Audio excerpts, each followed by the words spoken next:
ನಮಸ್ತೆ Karnataka digital book Kannada YouTube ಚಾನಲ್ಗೆ ಸ್ವಾಗತ ಸುಸ್ವಾಗತ. ಗೆಳೆಯರೆ, ತಿಳಿದುಕೊಳ್ಳೋದಕ್ಕೆ ಎಲ್ರಿಗೂ ಉತ್ಸಾಹ ಇದ್ದೇ ಇರುತ್ತೆ. ಅದರಲ್ಲೂ ಈ ಕಾಲಜ್ಞಾನಿಗಳು ಬರೆದ ಭವಿಷ್ಯಗಳನ್ನ ಕೇಳಿದ್ರೆ ನಿಜ ಅಂತಾನೂ ಕೂಡ ಅನಿಸ್ಬಿಡತ್ತೆ. ಈಗ ಸೋಷಿಯಲ್ ಮೀಡಿಯಾದಲ್ಲಿ ಶ್ರೀಕೃಷ್ಣನ ಹಳೆಯ ಒಡಿಯಾ ಭಾಷೆಯಲ್ಲಿ ಬರೆದಿಟ್ಟಿದ್ದ ಭವಿಷ್ಯವಾಣಿ ವೈರಲ್ ಆಗ್ತಾ ಇದೆ. ಈ ಭವಿಷ್ಯವಾಣಿಯಲ್ಲಿ ಹಲವಾರು ಭವಿಷ್ಯವನ್ನ ನುಡಿದಿದ್ದಾರೆ. ಆದರೆ ಇಲ್ಲೊಂದು ಕಡೆ ಕಲಿಯುಗ ಹೇಗೆ ಅಂತ್ಯವಾಗತ್ತೆ ಅನ್ನೋದನ್ನ ಭವಿಷ್ಯವಾಣಿಯಲ್ಲಿ ಹೇಳಲಾಗಿದೆ. ಕಲಿಯುಗ ಹೇಗೆ ಅಂತ್ಯವಾಗತ್ತೆ ಅನ್ನೋದು ಈ ಮೂರು ಕಂಬಗಳು ಸಾರಿ ಸಾರಿ ಹೇಳುತ್ತಿದ್ದಾವೆ. ಭೂಮಿ ಮೂರು ಕಂಬಗಳ ಮೇಲೆ ನಿಂತಿದೆ. ಆ ಮೂರನೇ ಕಂಬ ಬಿದ್ದರೆ ಕಲಿಯುಗ ಅಂತ್ಯವಾಗತ್ತೆ ಅಂತ ಹೇಳಲಾಗಿದೆ. ಹಾಗಾದ್ರೆ ಯಾವುದು ಆ ದೇವಸ್ಥಾನ, ಯಾವುದು ಆ ಕಂಬ, ಆ ಶಿವಲಿಂಗದಲ್ಲಿ ಅಂತ ಚಮತ್ಕಾರ ಏನಿದೆ ಅಂತ ನಿಮಗೆಲ್ಲ ಅನಿಸಬಹುದು. ಆ ವಿಷಯವನ್ನೇ ಈ ವಿಡಿಯೋದಲ್ಲಿ ಸಂಪೂರ್ಣವಾಗಿ ಮಾಹಿತಿಯನ್ನ ಕೊಡ್ತೀವಿ. ನೀವೇನಾದರೂ ಶ್ರೀಕೃಷ್ಣನ ಭಕ್ತರಾಗಿದ್ರೆ ಜೈ ಶ್ರೀಕೃಷ್ಣ ಅಂತ ಕಮೆಂಟ್ ಮಾಡಿ. ಜೊತೆಗೆ 2025ರಲ್ಲಿ ನೀವು ಯಾವ ದೇವಸ್ಥಾನಕ್ಕೆ ಹೋಗೋ ಪ್ಲಾನ್ ಮಾಡಿದ್ದೀರಾ ಅನ್ನೋದನ್ನ ಕಮೆಂಟ್ ಮೂಲಕ ತಿಳಿಸಿ. ಬನ್ನಿ ವಿಡಿಯೋವನ್ನ ಶುರು ಮಾಡೋಣ.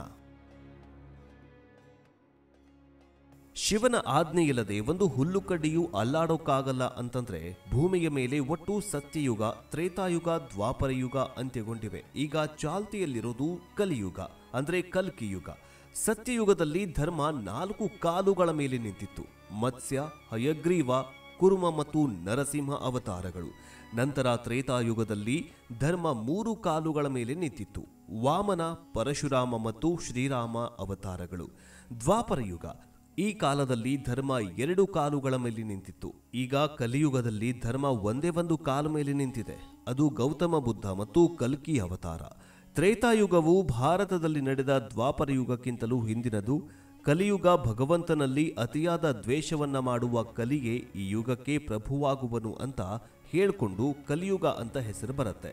ಕಲಿಯುಗದಲ್ಲಿ ಪ್ರತಿಯೊಂದು ಒಳಿತುಗೆಡುಕಿನ ಬಗ್ಗೆ ಅನೇಕ ಮಹಾನ್ ಸಂತರು ಕಲಿಯುಗದ ಭವಿಷ್ಯವನ್ನ ನುಡಿದು ಅಚ್ಚರಿ ಮೂಡಿಸಿದ್ದಾರೆ. ಅದರಲ್ಲಿ ವೀರಬ್ರಹ್ಮೇಂದ್ರ ಸ್ವಾಮೀಜಿಗಳಿಂದ ಹಿಡಿದು ಪಾಶ್ಚಿಮಾತ್ಯ ಭವಿಷ್ಯಕಾರರಾದ ನಾಸ್ಟ್ರಾಡಾಮಸ್, ಬಾಬಾ ವಾಂಗವರೆಗೂ ಅನೇಕ ಮಂದಿ ಇದ್ದಾರೆ. ಆದರೆ ಭಾರತದಲ್ಲಿ ಹೆಚ್ಚಿನ ದೇವಾಲಯಗಳು ನಮಗೆ ಒಂದಲ್ಲ ಒಂದು ಕಥೆಯನ್ನ, ರಹಸ್ಯವನ್ನ ಹೇಳಲು ಪ್ರಯತ್ನ ಮಾಡ್ತಿರ್ತವೆ. ಅದೇ ರೀತಿ ಮಹಾರಾಷ್ಟ್ರದ ಈ ದೇವಾಲಯ ಕಲಿಯುಗದ ಅಂತ್ಯವನ್ನ ಹೇಳುತ್ತೆ. ಈ ದೇವಾಲಯದ ಒಂದು ಕಂಬ ಬಿದ್ರೆ ನಾವ್ಯಾರೂ ಕೂಡ ಉಳಿಯೋದಿಲ್ಲ. ಆ ದೇವಾಲಯ ಯಾವುದು, ಇದರ ರಹಸ್ಯ ಏನು ಅನ್ನೋದನ್ನೇ ಹೇಳ್ತೀವಿ ನೋಡಿ. ಇಂದಿಗೂ ನಮ್ಮ ಸುತ್ತಮುತ್ತ ಅನೇಕ ರಹಸ್ಯಗಳನ್ನ ಒಳಗೊಂಡಿರುವ ದೇವಾಲಯಗಳು ಇವೆ. ಅವುಗಳು ತಮ್ಮ ವಿಶಿಷ್ಟ ರಹಸ್ಯಗಳಿಂದಲೇ ಪ್ರಪಂಚದಾದ್ಯಂತ ಪ್ರಸಿದ್ಧಿಯನ್ನ ಪಡೆದುಕೊಂಡಿವೆ. ಅವುಗಳಲ್ಲಿ ಹೆಚ್ಚಿನ ದೇವಾಲಯಗಳು ಪುರಾತನ ದೇವಾಲಯಗಳೇ ಆಗಿವೆ. ಈ ಎಲ್ಲಾ ದೇವಾಲಯಗಳಲ್ಲಿ ಅದರ ವಾಸ್ತುಶಿಲ್ಪ, ಅಲ್ಲಿನ ಕಲ್ಲುಗಳು, ವಿಗ್ರಹಗಳು ವಿಭಿನ್ನವಾದ ಕಥೆಯನ್ನೇ ಹೇಳುತ್ತೆ. ಇದೇ ರೀತಿಯಾಗಿ ಒಂದು ಅಚ್ಚರಿಯ ದೇವಾಲಯದ ಕುರಿತು ನಾವಿಂದು ಹೇಳ ಹೊರಟಿದ್ದೀವಿ. ಅದು ಭಾರತದಲ್ಲೇ ಇರುವಂತಹ ದೇವಾಲಯವಾಗಿದ್ದು, ಈ ದೇವಾಲಯ ಬ್ರಹ್ಮಾಂಡದ ಅಂತ್ಯವನ್ನ ಸೂಚಿಸ್ತಾಗಿದೆ. ಈ ದೇವಾಲಯ ಯಾವುದು, ಇದರ ರಹಸ್ಯ ಏನು ಅನ್ನೋದನ್ನೇ ಹೇಳ್ತೀವಿ ನೋಡಿ. ಇದೇ ಆ ಭವಿಷ್ಯವಾಣಿಯನ್ನ ನುಡಿತಾ ಇರುವ ದೇವಾಲಯ. ಇದು ಮಹಾರಾಷ್ಟ್ರದ ಅಹಮದ್ ನಗರ್ ಜಿಲ್ಲೆಯ ಹರಿಶ್ಚಂದ್ರಗಢ್ ಎಂಬ ಬೆಟ್ಟದ ಕೋಟೆಯಲ್ಲಿರುವ ಒಂದು ಅದ್ಭುತ ದೇವಾಲಯ ಆಗಿದೆ. ಇದೊಂದು ಅತ್ಯಂತ ಪುರಾತನವಾದ ದೇವಾಲಯವಾಗಿದೆ. ಇದರ ಮಂಟಪವನ್ನ ನೋಡ್ತಾ ಇದ್ರೆ ಇದೆಷ್ಟು ಪುರಾತನ ದೇವಾಲಯ ಅನ್ನೋದು ನಿಮಗೆ ತಿಳಿಯುತ್ತೆ. ಈ ದೇವಾಲಯದ ಹೆಸರು ಕೇದಾರೇಶ್ವರ ಗುಹಾ. ಈ ದೇವಾಲಯದ ಹೆಸರು ಕೇದಾರೇಶ್ವರ ಗುಹಾ ದೇವಾಲಯ.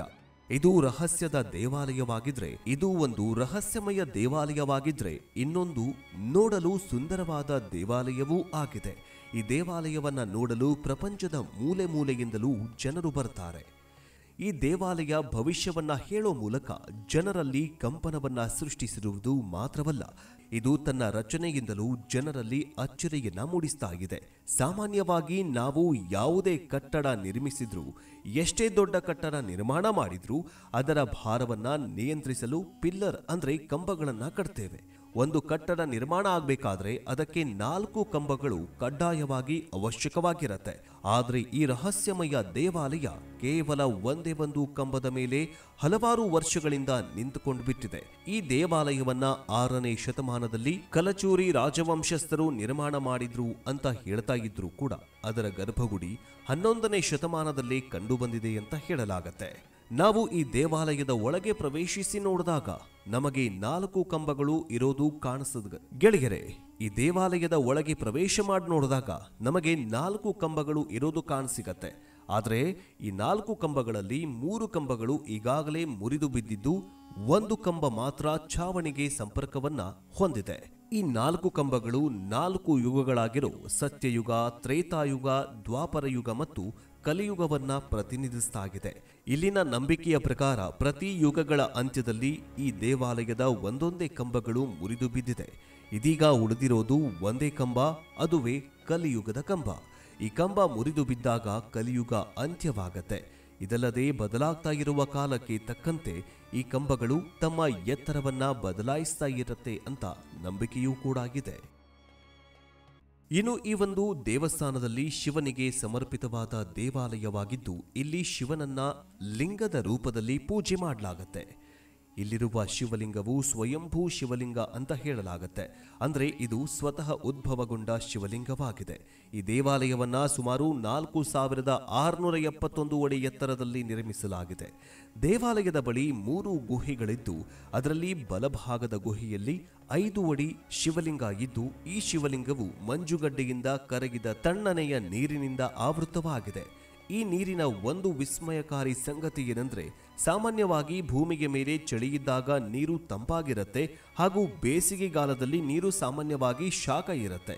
ಆದರೆ ಈ ದೇವಾಲಯಕ್ಕೆ ನೀವು ಚಳಿಗಾಲದಲ್ಲಿ ಹೋದ್ರೆ ಬಿಸಿಯಾಗಿರುತ್ತೆ ಮತ್ತು ಬೇಸಿಗೆಗಾಲದಲ್ಲಿ ಹೋದ್ರೆ ಮಂಜುಗಡ್ಡೆಯಾಗಿ ತಂಪಾಗಿರುತ್ತೆ. ಈ ನೀರಿನಲ್ಲಿ ಸ್ನಾನ ಮಾಡೋದ್ರಿಂದ ವ್ಯಕ್ತಿಯ ಪಾಪ ತೊಳೆದು ಹೋಗುತ್ತೆ ಮತ್ತು ಅವನು ದುಃಖದಿಂದ ಮುಕ್ತಿಯಾಗ್ತಾನೆ ಅಂತ ನಂಬಿಕೆಗಿದೆ. ಇನ್ನು ಈ ಕಲಿಯುಗ ಹೇಗೆ ಅಂತ್ಯವಾಗುತ್ತೆ ಅನ್ನೋದನ್ನ ವಿಷ್ಣು ಪುರಾಣದಲ್ಲಿ 4-5 ಪಾಯಿಂಟ್ಸ್ಗಳ ಮೂಲಕ ಹೇಳಿದ್ದಾರೆ. ಮೊದಲನೆಯದು, ಕಲಿಯುಗಕ್ಕೆ ಸಂಬಂಧಿಸಿದಂತೆ ವಿಷ್ಣು ಪುರಾಣದಲ್ಲಿ ನೀಡಿರುವ ಭವಿಷ್ಯವಾಣಿಯ ಪ್ರಕಾರ ಸಂಬಂಧಗಳು ಸಂಪತ್ತಿನ ಮೇಲೆ ಆಧಾರವಾಗಿರುತ್ತೆ. ಅದರರ್ಥ ಸಂಬಂಧದಲ್ಲಿ ಒಬ್ಬರ ಮೌಲ್ಯವನ್ನ ಪ್ರೀತಿ ಮತ್ತು ಸದ್ಗುಣಗಳು ಹಣದಿಂದ ನಿರ್ಧಾರವಾಗುತ್ತೆ. ಹಣ ಹೆಚ್ಚಾಗ್ತಾ ಇದ್ದಂತೆ ಒಬ್ಬರ ಗೌರವವೂ ಕೂಡ ಹೆಚ್ಚಾಗತ್ತೆ ಅಂತ ಉಲ್ಲೇಖ ಮಾಡಿದ್ದಾರೆ. ಇನ್ನು ಕಲಿಯುಗದಲ್ಲಿ ಮನುಷ್ಯ ಹಣ ಕೂಡಿಡೋದ್ರಲ್ಲಿ ನಿರತರಾಗಿರ್ತಾನೆ. ಅದಕ್ಕಾಗಿ ಏನೂ ಮಾಡಲು ಹಿಂಜರಿಯುವುದಿಲ್ಲ ಅಂತ ವಿಷ್ಣು ಪುರಾಣ ಹೇಳಿದೆ. ಅವನು ಮಾಡುವುದೆಲ್ಲವೂ ಹಣಕ್ಕಾಗಿ. ಮನುಷ್ಯ ಗಳಿಸಿದ ಹೆಚ್ಚಿನ ಹಣವನ್ನ ಮನೆ ಕಟ್ಟಲು ಬಳಸ್ತಾನೆ. ಹೀಗೆ ನಿರ್ಮಿಸಿದ ಮನೆಗಳು ಅವನ ಯೋಗ್ಯತೆಯನ್ನ ಪ್ರತಿಬಿಂಬಿಸುವ ಗಾತ್ರವನ್ನ ದೊಡ್ಡದಾಗಿರುತ್ತೆ ಅಂತ ಹೇಳಲಾಗಿದೆ. ಇನ್ನು ಕಲಿಯುಗ ಬಂದಾಗ ಅಪರಾಧಗಳ ಸಂಖ್ಯೆಗಳು ಕೂಡ ಹೆಚ್ಚಾಗತ್ತೆ ಅಂತ ವಿಷ್ಣು ಪುರಾಣದಲ್ಲಿ ಹೇಳಲಾಗಿದೆ. ಈ ಅವಧಿಯಲ್ಲಿ ಕಳ್ಳತನ, ದರೋಡೆ, ಕೊಲೆ ಮತ್ತು ಮಹಿಳೆಯರ ಮೇಲಿನ ಅಪರಾಧಗಳು ಹೆಚ್ಚಾಗೋದ್ರಿಂದ ಅಶಾಂತಿಯ ವಾತಾವರಣ ಇರುತ್ತೆ. ಒಂದಾನೊಂದು ಕಾಲದಲ್ಲಿ ಸಣ್ಣ ಪುಟ್ಟ ವಿಷಯಗಳಿಗೆ ಒಬ್ಬರನ್ನೊಬ್ಬರು ಕೊಲೆ ಮಾಡಿಕೊಳ್ತಾರೆ ಅಂತ ವಿಷ್ಣು ಪುರಾಣದಲ್ಲಿ ಹೇಳಲಾಗಿದೆ. ಅಪರಾಧಿಗಳು ಭಯವಿಲ್ಲದೆ ಸಮಯವನ್ನ ದೂಡ್ತಾರೆ ಅಂತ ಹೇಳಲಾಗಿದೆ. ಇನ್ನು ವಿಷ್ಣು ಪುರಾಣದ ಭವಿಷ್ಯವಾಣಿಯ ಪ್ರಕಾರ ನೈಸರ್ಗಿಕ ಸಾವುಗಳಿಗಿಂತ ಅಕಾಲಿಕ ಮರಣಗಳು ಹೆಚ್ಚಾಗತ್ತೆ. ಕಲಿಯುಗದಲ್ಲಿ ಹವಾಮಾನ ವೇಗವಾಗಿ ಬದಲಾಗತ್ತೆ.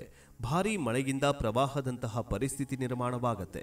ಈ ಅವಧಿಯಲ್ಲಿ ರೋಗಗಳ ಪ್ರಭಾವ ಹೆಚ್ಚಾದಂತೆ ಸಾಂಕ್ರಾಮಿಕ ರೋಗಗಳು ಮತ್ತು ಅಪಘಾತಗಳು ಕೂಡ ಹೆಚ್ಚಾಗತ್ತೆ ಅಂತ ಹೇಳಲಾಗಿದೆ.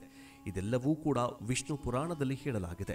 ಇನ್ನು ವಿಷ್ಣು ಪುರಾಣದಲ್ಲಿ ನುಡಿದಂತಹ ಮತ್ತು ಕಲಿಯುಗದ ಬಗ್ಗೆ ಬರೆದಿರುವಂತಹ ಭವಿಷ್ಯವಾಣಿ ಈಗ ನಿಜವಾಗ್ತಾ ಇದೆ ಅಂತ ಅನ್ನಿಸ್ತಾ ಇದೆ. ನಿಮಗೇನನ್ಸುತ್ತೆ? ಕಮೆಂಟ್ ಮೂಲಕ ತಿಳಿಸಿ. ಮುಂದಿನ ವಿಡಿಯೋದಲ್ಲಿ ಮತ್ತೆ ಸಿಗೋಣ. ಜೈ ಹಿಂದ್, ಜೈ ಕರ್ನಾಟಕ, ಜೈ ಸನಾತನ.